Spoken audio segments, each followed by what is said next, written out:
On this episode, Bombs Away, we tell you about how we're about to release new music in the most frustrating way possible due to something called Libra logic. How we've made a ton of music lately, which has made us make a ton of visual art, so much so that we wound up in a gallery. And about how we've been on the best run of shows lately, which also makes us think about the worst show that we ever played. Oh, awesome. A birthday card. No birthday for you, little Libra. It's October, and that means Halloween month. It's the October 2024 episode of Bombs Away.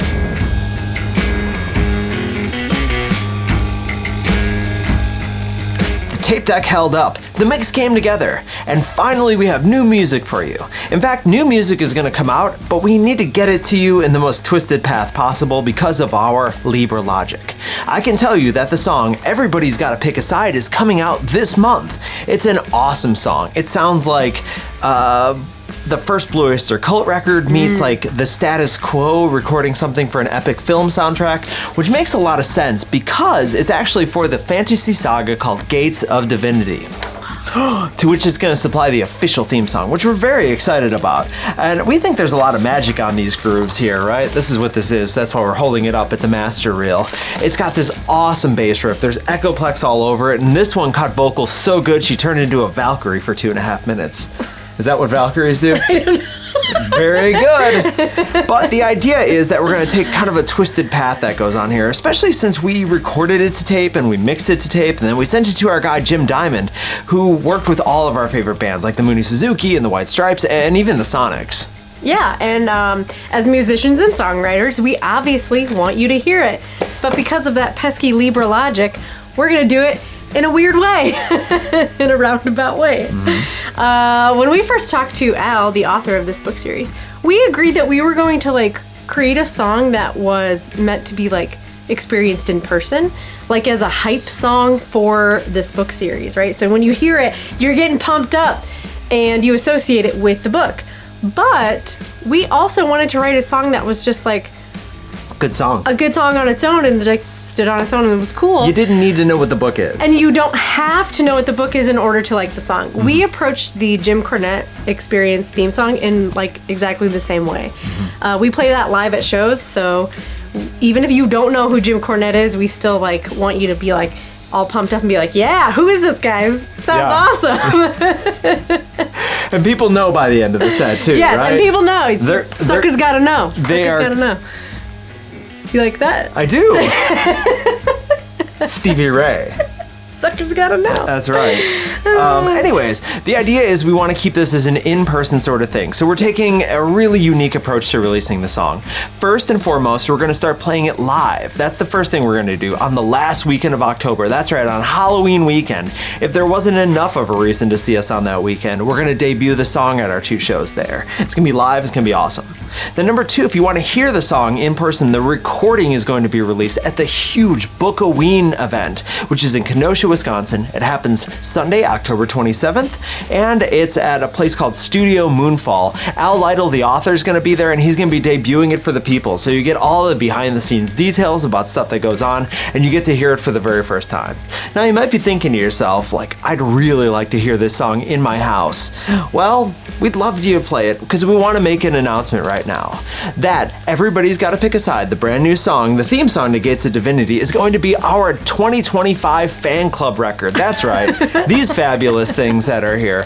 We've been putting them out for a couple years now. It's a 7-inch record with custom artwork. Kitty hand screens every one of them is hand cut, but they are super limited. Super limited. There's only going to be 40 available in the world. Oh, the actions of a cult band.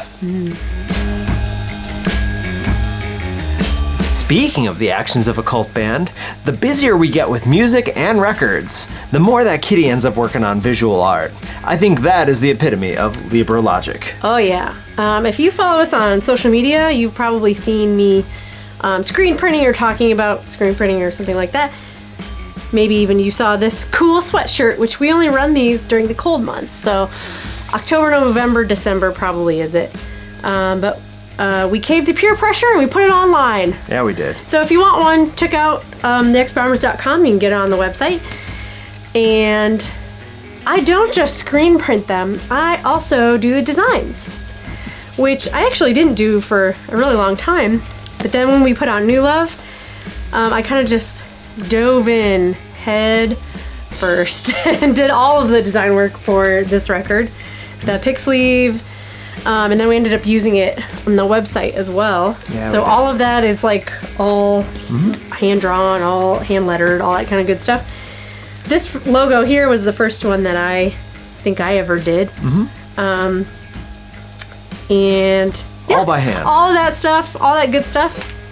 And people noticed. People noticed. And the very cool Jennifer Sees at the Tarble Arts Center actually asked me to be a part of this really cool event that's happening there, where some of my stuff, you can view it actually at the Touch Me exhibit. You can see it there.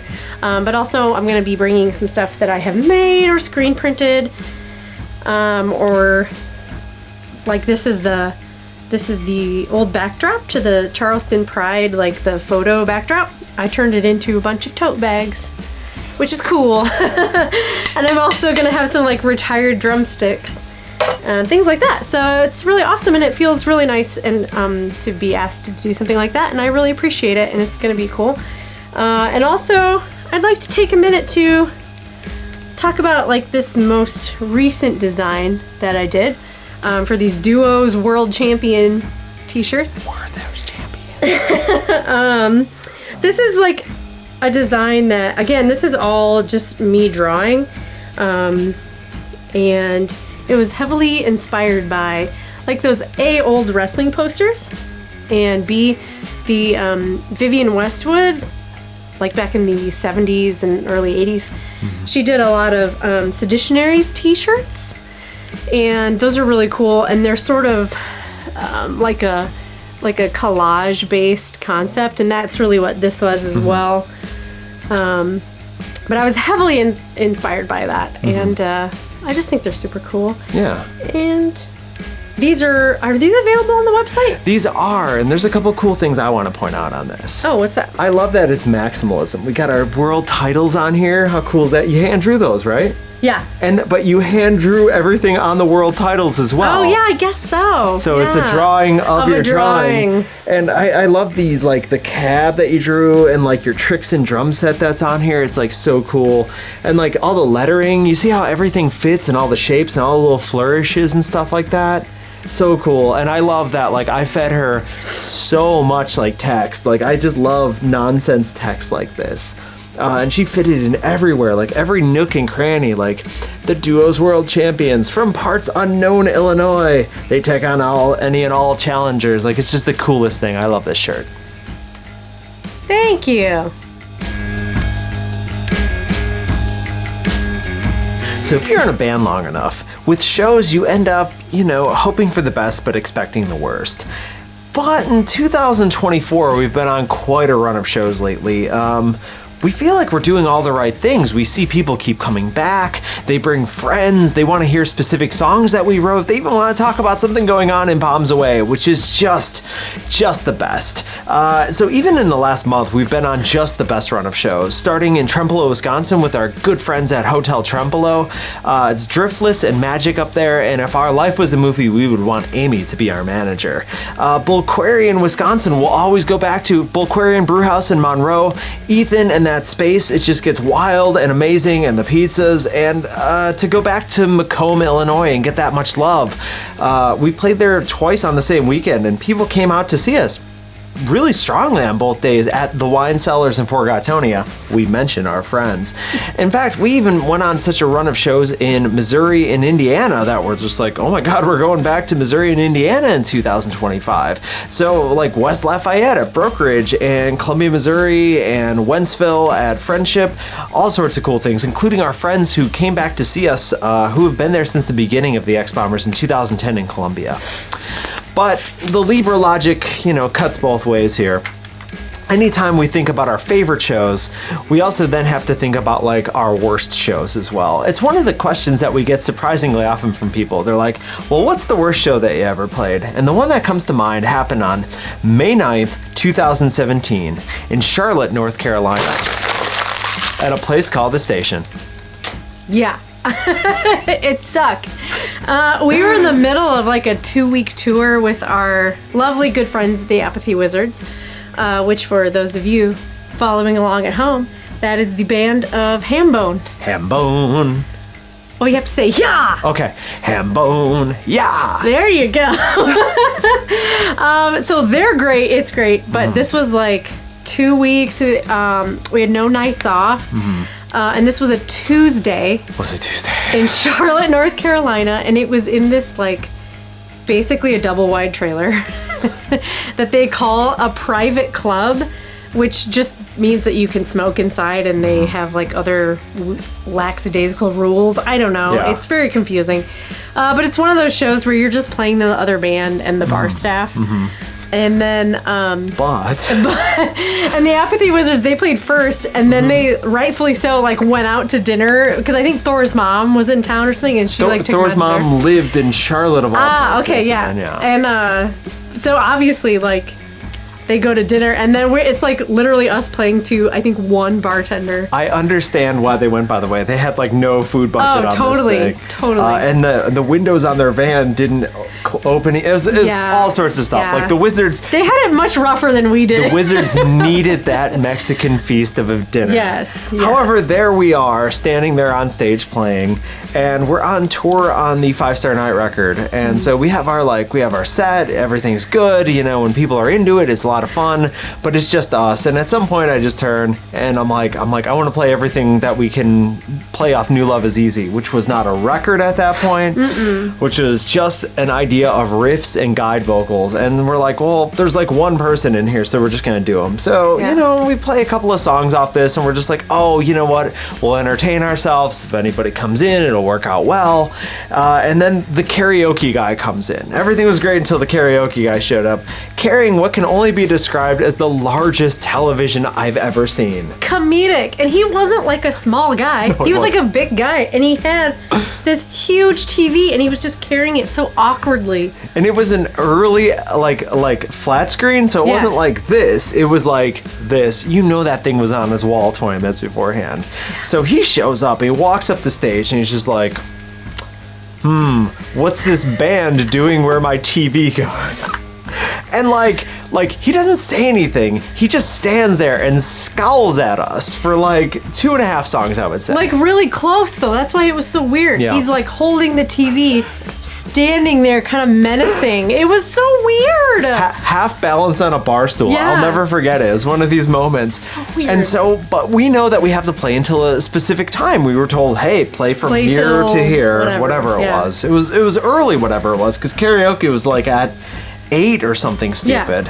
And so we're like, okay, we're gonna do this. And he stands there and eventually like he blinks and he's like, fine, I'll go get a beer.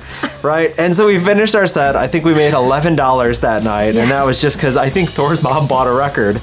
And so we made a decision. We were supposed to drive to Atlanta, Georgia that night to like stay at like a DIY house because we were playing Atlanta the next night.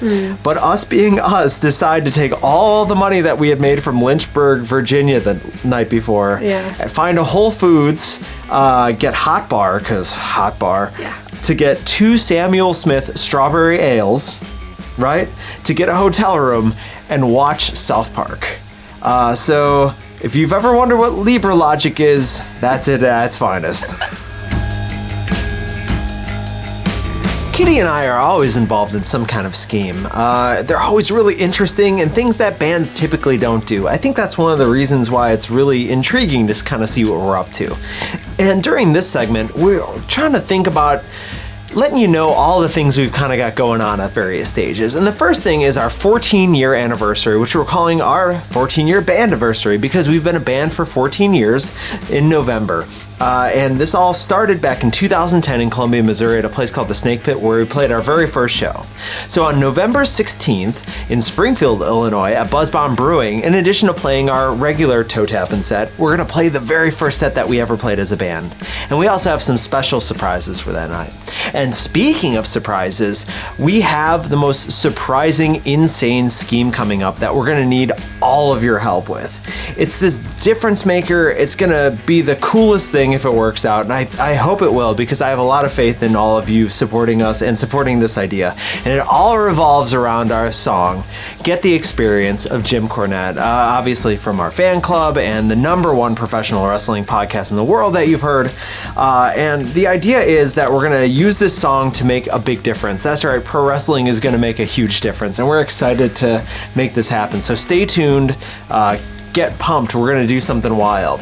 And speaking of Get the Experience of Jim Cornette, our arch nemeses, the Does, Jeremiah Plunkett and Jay Kross, have just parted ways with New York Bro, and they found themselves finding singles gold. That's right, they're champions, which we're so proud of and so excited for them. So Jay is currently the Strong Style champion of One Fall Entertainment, and Jeremiah just won the Mid-America Championship for the National Wrestling Alliance. And we saw Jeremiah do it on CW, and we just lost our minds when we did so. So way to go, Jay. Way to go, Plunky. We're really hoping, and we know that your title reigns will be record-setting. And speaking of records, our latest 7-inch record, Firebird Woman and At the Demon Mart, is officially, finally, off to the presses at Musicol. It's being pressed in Columbus, Ohio. It's awesome. We're going to do, I think, black classic vinyl, right? But there's also a glow-in-the-dark variant. Which is cool. Yeah. And I hand drew some labels for it. Yeah. And then the jacket cover art was done by the author DMK. And it's gonna be great. It's awesome. So speaking of fan art, though, we love getting fan art, by the way. We do. And anything in the mail. And Sherry, the president of our Ohio fan club, sent us these cool bracelets. Isn't that fun? That's so nice.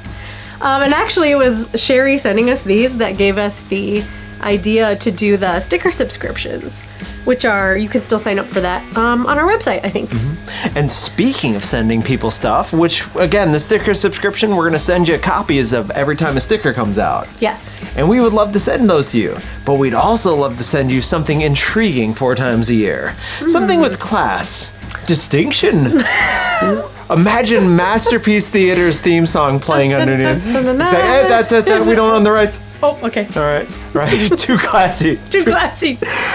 We're going to come up with something called the X-Bombers Quarterly. We're thinking about doing this, where 4 times a year we email you this like little publication we put together with like cool news and big events kind of going on with us, music recommendations from our personal record collection, plant-based recipes, and some other sorts of odds and ends. And we'll send those individually. Type in, it's not an email list. It would just be us individually sending you an email. But the emails would like be in a list, right? Well, I mean, they're yeah, there's the list, but it's not an email list. How is that not an email list? Well, it's because I'd enter them in individually. Sounds like a list to me. Well, speaking of lists, on the top of our holiday list, of course, is Halloween. We love Halloween. And every single year, we have something planned for it. And this year's no exception, because we have a very cool Halloween-specific set this year. And you're going to hear those things on Halloween weekend. Maybe a few even around it. And so we cooked up some really intriguing covers, including doing the Monster Mash, like interpreted by the New York Dolls. It's going to be really cool. We love doing it. It'll be a graveyard smash. I know, you believe that we own the LP. And also, we have a couple original Halloween songs kind of cooking as well that we really hope come together. You know, Queen of Halloween's a wonderful song, but it gets lonely being the only original Halloween song being played. And by the way, if you like what you see here, we're down to our last 30 copies of this 7-inch for all Halloween songs. And we only have those thanks to the man known as Hambone. Hambone! Yeah! Yeah!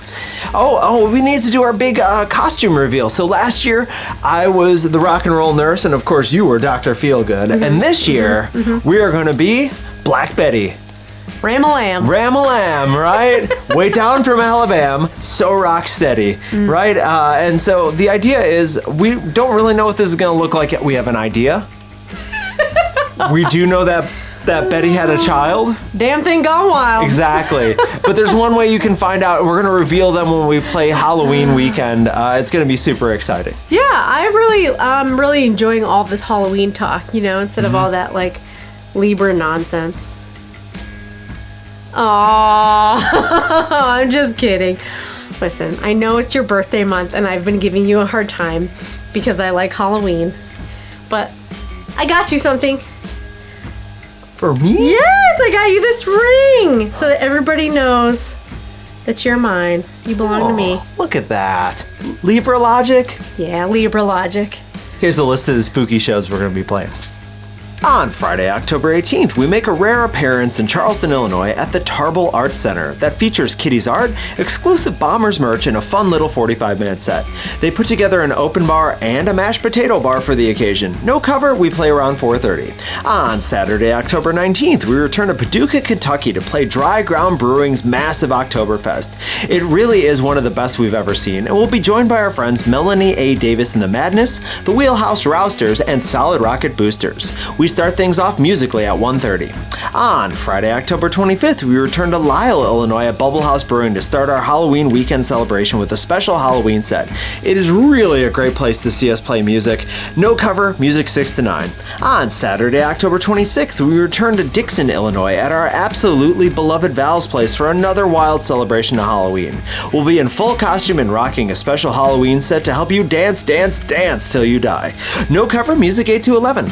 On Friday, November 1st, we return to Davenport, Iowa for our only Iowa show of the year at Great River Brewery, a great place right on the river. We'd love to see our Quad Cities friends there. No cover, music 7 to 9. On Saturday, November 2nd, we make our debut in Lake Zurich, Illinois at the very cool looking Phase 3 Brewing. It's a rad space and the vibe looks just right for our electric cabaret antics. No cover, music 5 to 8.